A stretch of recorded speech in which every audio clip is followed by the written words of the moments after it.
আসসালামু আলাইকুম। আপডেট বাংলা সংবাদে স্বাগতম। শুরুতে জানিয়ে দেব সংবাদ শিরোনাম। নির্বাচনে আওয়ামী লীগের অংশগ্রহণ ও বিদেশিদের চাপ নিয়ে যা বললেন পেশ সচিব। ভোটকেন্দ্রে প্রথম প্রতিরক্ষার স্তর হবেন ৬ লাখ আনসার সদস্য, বললেন মহাপরিচালক। যে আসনে বিজয় প্রার্থীদের দল সরকার গঠন করে। সর্বশেষ জানিয়ে দেব মুখোমুখি ৩ ব্যারিস্টার, রাজনৈতিক অঙ্গনের তোলপাড়। শুনছিলেন সংবাদ শিরোনাম, এবার বিস্তারিত। নির্বাচনে আওয়ামী লীগের অংশগ্রহণ ও বিদেশির চাপ নিয়ে যা বললেন পেশ সচিব। আগামী সংসদ নির্বাচনে আওয়ামী লীগের অংশগ্রহণের বিষয়ে প্রধান উপদেষ্টার পেশ সচিব শফিকুল আলম বলেছেন, নির্বাচন কমিশনার বরাবর বলছে আওয়ামী লীগ নির্বাচন করতে পারবে না। এ বিষয়ে সরকারের উপর যেন কোনো চাপ নেই। দেশি ও বিদেশি কেউ কেউ বলছে তাদের নির্বাচনের প্রতিক্রিয়া ফিরিয়ে দিতে হবে, বরং তারা অবাক হচ্ছে জুলাই আন্দোলনের এত বড় হত্যাযজ্ঞের পর কেন তারা অনুতপ্ত নয়। শুক্রবার ২৪শে অক্টোবর সকালে মাগুরা শহরের পুনরাদুরিয়া এলাকায় নবগঙ্গা পার্কের নির্মিত জুলাই স্মৃতিস্তম্ভত পরিদর্শন শেষে সাংবাদিকদের সঙ্গে আলাপকালে তিনি এই কথা বলেন। পেশ সচিব বলেন, ফেব্রুয়ারির নির্বাচনের বিষয়ে সব দলই একই রয়েছে, সব একতাই কাতারে রয়েছে। এবারের ভোট জনগণের উৎসাহের সঙ্গে অংশ নেবে, কারণ অতীতের তারা ভোট দিতে পারেনি। তিনি বলেন, গত ১৫ বছরের দেশে প্রায় ১০ থেকে ১৫ হাজার নির্বাচন অনুষ্ঠিত হলেও সেগুলো অধিকাংশ ছিল অনিয়মে ভরা। প্রত্যেকটি নির্বাচন চুরি হয়েছে। তখনকার এমপিরা ঘুষ খেতেন, ঠিকাদারি নিতেন, কে প্রার্থী হবে, কোথায় বসানো হবে, সবকিছুই টাকার বিনিময়ে বিক্রি করা হতো। ইতিহাসের উদাহরণ টেনে শফিকুল আলম বলেন, ইস্ট ইন্ডিয়া কোম্পানির ১৯৭২ সালের পার্লামেন্টের সেন্ট্রালমেন্টের মাধ্যমে দেশকে জমিদারের হাতে তুলে দিয়েছিল, তেমনি তারাও এক প্রকার জমিদারি চালু করেছিল। ইতিমধ্যে যাকে যেখানে খুশি বসিয়েছেন। আগামী ফেব্রুয়ারির প্রথমার্ধে জাতীয় সংসদ নির্বাচন অনুষ্ঠিত হবে, জানিয়ে পেশ সচিব বলেন, একটি বাংলাদেশের ইতিহাসের অন্যতম শান্তিপূর্ণ, অবাধ, সুষ্ঠু ও গ্রহণযোগ্য নির্বাচন হবে। সকালে তিনি জুলাই স্মৃতি স্তম্ভের ফুল দিয়ে শ্রদ্ধা জানান। এ সময়ে মাগুরার অতিরিক্ত জেলা প্রশাসক আব্দুল কাদের উপস্থিত ছিলেন। ভোটকেন্দ্রের প্রথম প্রতিরক্ষার স্তর হবেন ৬ লাখ আনসার সদস্য, বললেন মহাপরিচালক। আসন্ন জাতীয় সংসদ নির্বাচনকে সামনে রেখে বাংলাদেশের আনসার ও গ্রাম প্রতিরক্ষা বাহিনীর পূর্ণাঙ্গ প্রস্তুতি নিয়েছে। এবারের নির্বাচনে ৬ লাখ আনসার সদস্য মাঠে থাকবে, যারা ভোট কেন্দ্রগুলোতে প্রথম প্রতিরক্ষার স্তরে হিসেবে দায়িত্ব পালন করবেন। একই সঙ্গে তারা অন্যান্য আইন শৃঙ্খলা রক্ষাকারী বাহিনীর সঙ্গে সমন্বয় করে কাজ করবেন।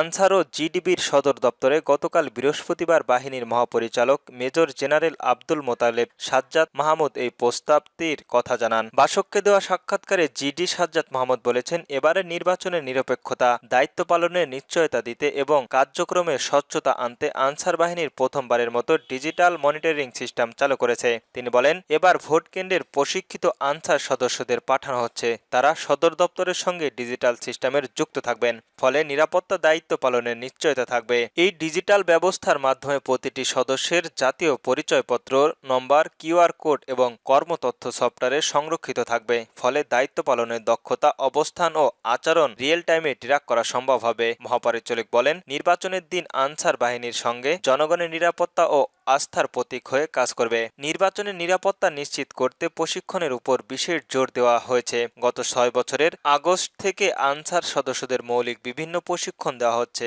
যার মধ্যে লিডারশিপ ট্রেনিং, অ্যাডভান্স ট্রেনিং এবং ইথ লিডারশিপ ট্রেনিং অন্তর্ভুক্ত। মহাপরিচালক জানান, নির্বাচনের তসলিপ ঘোষণার পরপরই ২ বা ৩ দিনের রিফ্রেশনিং ট্রেনিং দেওয়া হবে, যেখানে আচরণবিধি, ভোট কেন্দ্রের নিরাপত্তা, ভিড় নিয়ন্ত্রণ এবং যোগাযোগের কৌশল শেখানো হবে। নিরপেক্ষতা বজায় রাখতে এবং পেশাগত ভূমিকার একনিষ্ঠ সদস্যদের নির্বাচন করার জন্য পুরনো সদস্য তথা ফিল্টারিং করা হবে। বাহিনীতে তরুণ ও কর্মকর্তা সদস্যদের অন্তর্ভুক্ত বাড়াতে বয়সসীমা কমিয়ে ১৮ থেকে ২৫ বছর করা হয়েছে। বাহিনীতে নারী সদস্যের সংখ্যা প্রায় ৫০%। নারী পুরুষ সমানভাবে নেতৃত্ব আনার চেষ্টা করা হচ্ছে এবং প্রতিটি উপজেলায় প্রশিক্ষণ কেন্দ্রিত একজন পুরুষ ও একজন নারী প্রশিক্ষণ রাখা হয়েছে।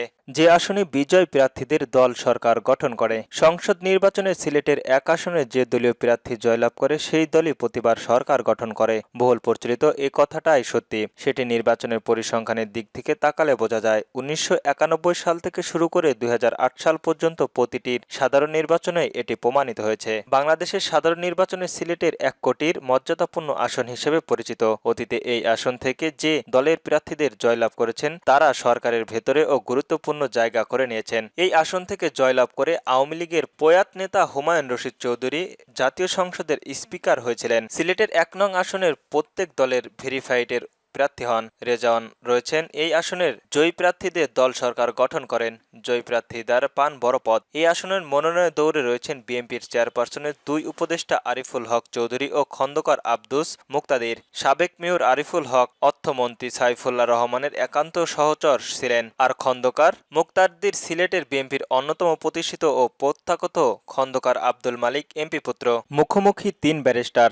রাজনৈতিক অঙ্গনে তোলপাড়। কুমিল্লা আসনের ভোট যুদ্ধে নামার প্রস্তুতি নিচ্ছে ৩ জন ব্যারিস্টার। সেই লক্ষ্যে ভোটের মাঠ চষে বেড়াচ্ছেন তারা। তবে সংখ্যা রয়েছে মাঠের রাজনীতি নিয়ে। বিএনপির মনোনয়ন প্রার্থী ব্যারিস্টার আব্দুল্লাহ আল মামুন সম্প্রতি লন্ডন থেকে দেশে ফিরেছেন। তিনি বলেছেন, ছাত্র জীবন থেকেই বিএনপির সঙ্গে সংযুক্ত। লন্ডনে থাকাকালে দলের ভারপ্রাপ্ত চেয়ারম্যান তারেক রহমান বলেছেন, কাউকে বাধা না দিয়ে নিজের এলাকায় প্রচার চালিয়ে যেতে। সামাজিক যোগাযোগ মাধ্যমে বিএনপি প্রার্থীদের আলহামদুলিল্লাহ পোস্টে ভিড়ে বিভিন্ন কৌশলে প্রচার চালাচ্ছে স্বতন্ত্র প্রার্থী ব্যারিস্টার সোহায়েব খান চৌধুরী। তিনি বলেন, প্রার্থী হওয়ার নাগরিক মৌলিক অধিকার। আমি স্বতন্ত্রভাবে প্রচার করছি, তবে নিবন্ধিত কোনো দলের ব্যানারের অংশ নেওয়ার সুযোগ রাখেনি। শেষ পর্যন্ত হয়তো বিএনপির সমমনার কোনো জোট বা যুগ্মপথ আন্দোলন দল থেকেও অংশ নিতে পারি। এদিকে বিএনপির মনোনয়ন প্রত্যাশা করেছেন আরও প্রার্থী। ব্রাহ্মণপাড়ার উপজেলার বিএনপির সভাপতিত্ব মোহাম্মদ জসিমউদ্দিন বলেন, বিগত ৩০ বছর ধরে রাজনীতি করছি। হামলা মামলার মুখে থেকেও কখনো মাঠ ছাড়িনি। ২০২৪ সালের ব্যানারের মানুষের পাশে ছিলাম। তার কর্মী ওসমান ফেসবুকে লিখেছেন, জসিম ভাই গ্রিন সিগন্যাল পেয়েই প্রচারে নেমে পড়েছেন।